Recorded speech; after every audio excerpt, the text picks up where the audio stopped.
Shalom. Mari saya mengajak setiap kita dimanapun berada datang kepada Tuhan, menaikkan pujian, syukur, dan penyembahan bagi Dia. Terima kasih Bapa yang baik. Ini kerinduan kami, datang kepada Tuhan, membawa korban syukur kami. Terima kasih Bapa. Inilah yang ku renungkan setiap waktu, nyanyian pujian dan pengagungan kepadamu.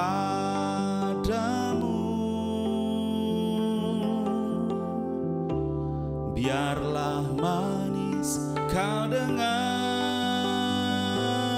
Tuhan, manis kau dengar Tuhan, dan hatiku bersuka karenamu.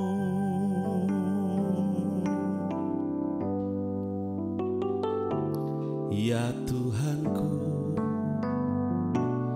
aku hendak bernyanyi bagimu selama ku hidup. Ya Allahku, aku hendak bermazmur bagimu selagi ku ada.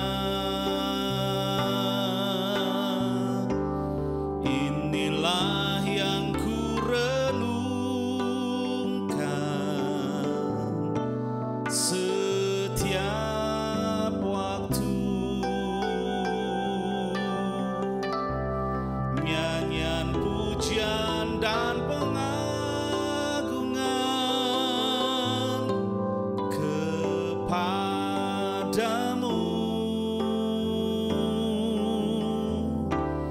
Biarlah manis kau dengar Tuhan, manis kau dengar Tuhan, dan hatiku bersuka karenamu. Inilah yang ku renungkan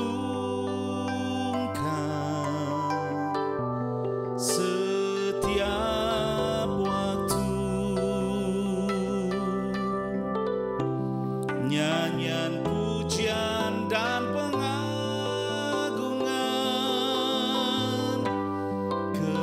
kepadamu.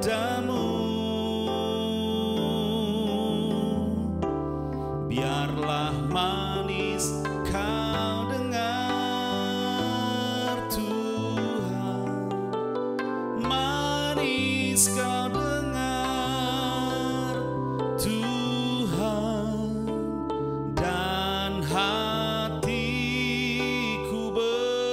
bersuka karenamu, dan hatiku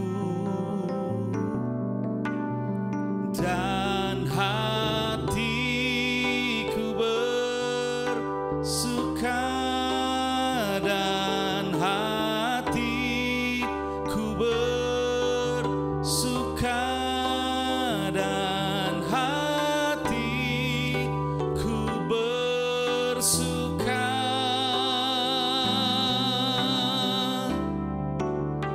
karenamu.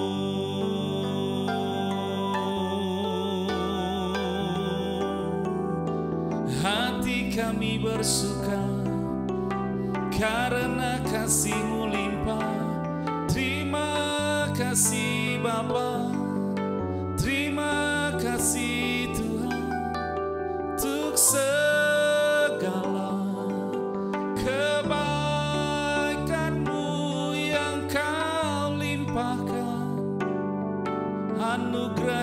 Engkau curahkan. Terima kasih, Engkau baik, selamanya Engkau baik Tuhan.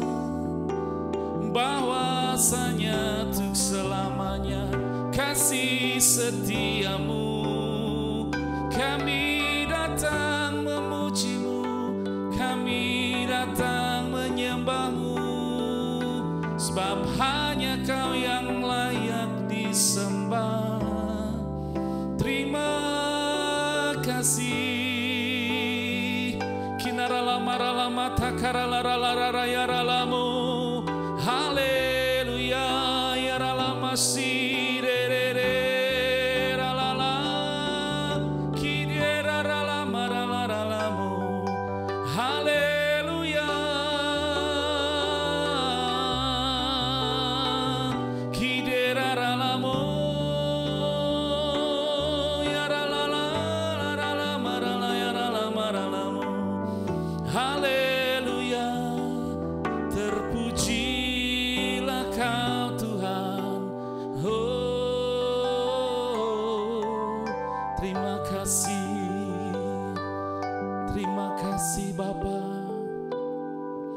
Segala pujian, syukur, hormat hanya bagi Tuhan. Terima kasih kalau saat ini kami boleh meninggikan dan mempermuliakan nama Tuhan. Kami percaya Engkau hadir di tengah-tengah kami pagi ini. Dan kami mau bawa hidup kami lebih lagi ke dalam tangan kuat kuasa Tuhan. Berbicaralah atas setiap kami melalui firman-Mu. Dan merapi setiap kami juga hamba-Mu yang menyampaikan firman Tuhan. Sehingga setiap firman yang boleh kami terima hari ini menjadikan kekuatan, tuntunan, rema dalam kehidupan kami. Terima kasih Bapa, dalam nama Tuhan Yesus kami berdoa dan mengucap syukur. Haleluya, amin. Selamat pagi, saya ucapkan kepada Bapak, Ibu, dan Saudara sekalian. Senang sekali apabila pada pagi hari ini kita boleh berjumpa kembali dalam ibadah doa pagi secara online. Dan pada pagi hari ini dan juga pada bulan ini, gereja kita memiliki sebuah tema pembahasan yang begitu baik, yang begitu luar biasa, dan juga begitu penting menguatkan untuk kita semua. Di mana pada bulan Maret ini kita akan belajar tentang menjaga hati dengan segala kewaspadaan. Nah, Bapak, Ibu, dan Saudara sekalian yang terkasih di dalam Tuhan, kita percaya apabila pemeliharaan Tuhan, penyertaan Tuhan selalu ada dalam setiap kehidupan kita. Dan juga kita memiliki Tuhan yang tidak pernah lelah-lelahnya untuk terus mengingatkan dan juga untuk terus menjagai dalam setiap kehidupan kita. Untuk itu, mari Bapak, Ibu, dan Saudara sekalian, kita boleh awali pagi hari ini dengan kita boleh membaca dan juga merenungkan firman Tuhan yang diambil dari kitab Amsal 4 ayat 23. Jagalah hatimu dengan segala kewaspadaan, karena dari situlah terpancar kehidupan. Nah, menurut Bapak, Ibu, dan Saudara sekalian, apa yang menjadi hal terpenting atau yang menjadi prioritas dalam hidup kita yang harus kita jaga? Mungkin dari sebagian saudara sekalian akan menjawab apabila kesehatan, faktor kesehatan adalah menjadi yang paling penting dan juga menjadi yang paling prioritas dalam kehidupan kita. Karena kesehatan, apabila tubuh kita sehat, apabila pikiran kita sehat, maka kita akan mampu untuk melakukan segala sesuatu dengan baik. Sebagian dari kita mungkin juga akan menjawab apabila harta, keluarga, perkataan, dan juga perbuatan kita yang benar-benar harus kita jaga, yang benar-benar harus kita prioritaskan dalam kehidupan kita. Tetapi saudara seiman sekalian, saya perlu untuk mengingatkan apabila ada satu hal lagi, satu hal penting yang tidak boleh kita lupakan, yaitu kita menjaga kualitas hati kita. Dan sebagaimana kita juga pelajari, apabila organ hati yang ada di dalam tubuh kita itu merupakan sebuah organ kecil, tetapi organ ini memiliki sebuah fungsi, memiliki sebuah peranan yang sangat penting dalam setiap kehidupan kita. Dikatakan di dunia medis, apabila organ hati disebutkan bisa menjadi berfungsi sebagai yang pertama adalah alat detoksifikasi, yaitu dapat menghancurkan setiap racun yang ada di dalam darah kita. Lalu organ hati juga bisa membantu untuk meningkatkan proses metabolisme atau pencernaan dalam tubuh kita, yaitu menghasilkan cairan empedu. Selain itu, organ hati juga dapat menjadi tempat untuk kita menyimpan cadangan energi dan juga nutrisi yang ada di dalam tubuh. Selain itu, organ hati kita juga menjadi sebuah master control, di mana setiap manusia atau setiap pribadi kita memiliki hati.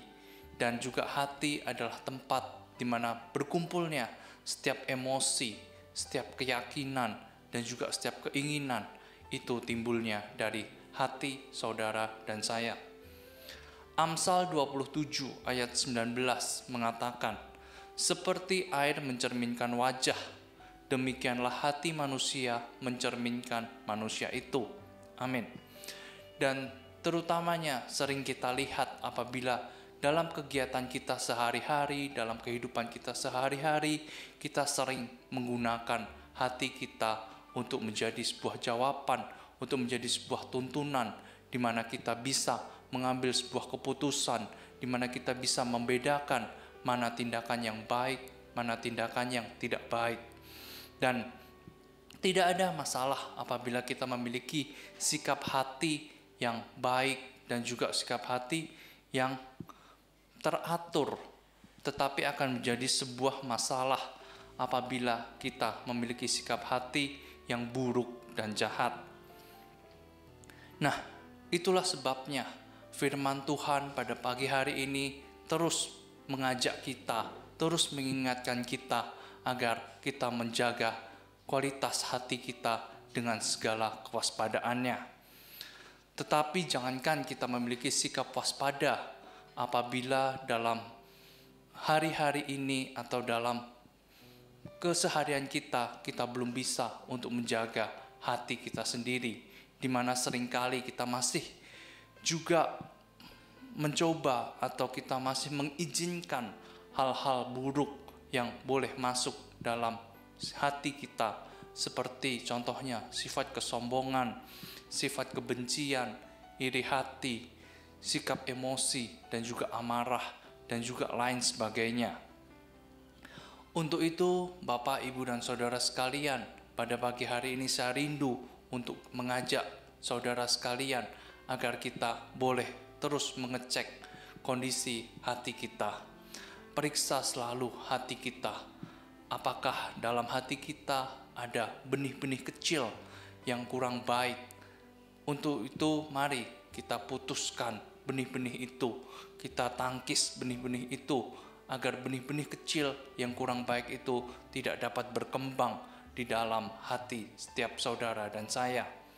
Dan juga mari kita mintakan terus perlindungan, kekuatan, dan juga pertolongan dari Tuhan, agar kita selalu dijauhkan dari setiap sikap hati yang tidak baik.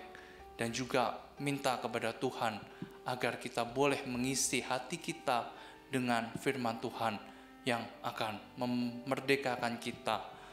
Dan juga selain itu, kita juga untuk terus bisa terhubung bersama dengan Tuhan, agar kita bisa mengerti maksud, agar kita bisa mengerti kehendak Tuhan yang Tuhan ingin kita lakukan dalam kehidupan ini. Dan untuk menutup sharing saya pada pagi hari ini, saya rindu untuk membagikan sebuah cerita ilustrasi yang berkenaan dengan kualitas hati kita, di mana diceritakan pada suatu hari ada sepasang suami istri yang sedang pindah rumah atau mereka sedang pindah ke perumahan baru. Dan sepasang suami istri ini memiliki sebuah kebiasaan atau sebuah kegiatan di mana setiap pagi mereka akan menikmati sarapan atau menikmati sarapan bersama di meja makan mereka. Dan kebetulan posisi atau letak dari meja makan mereka itu benar-benar ada di sebelah jendela di rumah mereka. Dan suatu hari sang istri tadi bercerita kepada sang suami apabila tetangga mereka di seberang mereka itu sedang mencuci baju, dan mencuci bajunya adalah kurang bersih karena sang istri melihat masih ada begitu banyak titik-titik noda atau begitu banyak kotoran di pakaian mereka yang mereka jemur. Dan hari berikutnya sang istri juga kembali bercerita hal yang sama, tetapi sang istri menambahkan apabila hari ini kotoran tersebut atau titik kotoran tersebut bertambah menjadi lebih besar lagi dan lebih banyak lagi. Dan singkat cerita, 1 minggu kemudian mereka kembali menikmati sarapan mereka di pagi hari, dan sang istri kali ini bercerita tetapi sebuah hal yang berbeda, yaitu mereka melihat pakaian yang dicuci oleh tetangga mereka di seberang rumah mereka pagi hari ini sudah bersih. Dan seketika itu juga sang suami menjawab atau memberitahu kepada sang istri apabila pagi hari ini tadi sang suami bangun lebih pagi dan dia membersihkan kaca jendela di rumah mereka yang terkena kotoran atau debu sehabis hujan. Dan sang suami menjelaskan apabila titik-titik noda atau kotoran yang selama ini sang istri lihat itu adalah dari jendela rumah mereka, bukan dari pakaian yang dijemur oleh tetangga mereka. Nah, seperti itu jugalah dalam kehidupan kita ketika kita mengilustrasikan kehidupan kita sehari-hari. Sering kita melihat apa yang sering kali kita lihat atau bagaimana kita menilai kualitas seseorang, kehidupan seseorang adalah tergantung dari kejernihan atau juga dari kebersihan jendela hati yang kita miliki. Jika hati kita bersih, maka bersih pula pikiran kita. Jika hati kita bersih, maka bersih pula setiap perkataan kita. Dan jika hati kita bersih, maka bersih pula perbuatan kita. Terima kasih dan Tuhan Yesus memberkati. Amin.